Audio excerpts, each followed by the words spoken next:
nó sang ta alo con xong món đồ lò này người ta tẩy một cái xay nhỉ cũng ra ta lật xong nè alo sang là bộ bể số lò này alo nè luôn nè theo luôn nè nhặt đi luôn xem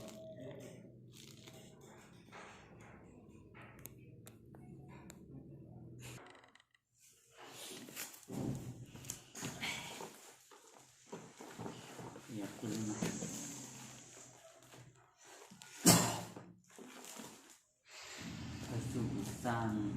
tại lúc đó đây chỉ là chỉ trong cam mua và lúc xa cho là thì nó cũng cắt sang rồi ở lúc xe nó là chỉ là cam mua lúc sát cho là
người lúc sát cho này luôn nè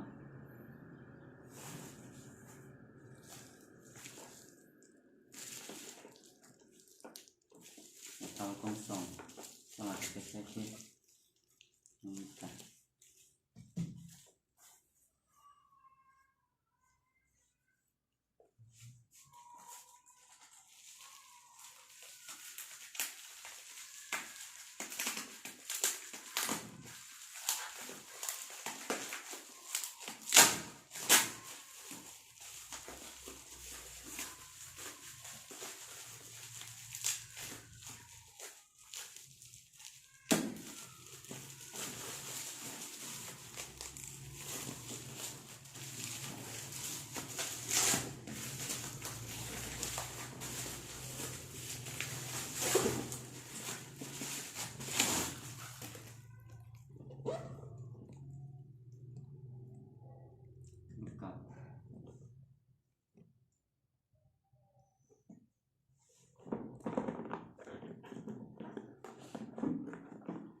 thảo khi tao chỉ trong nó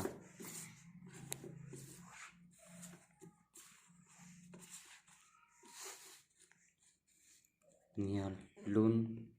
en kê sụn xa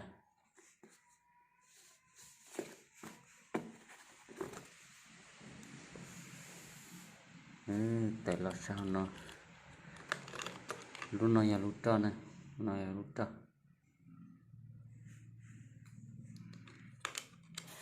này là lúc sát đó cho nên cho thương cho lúc cũng xong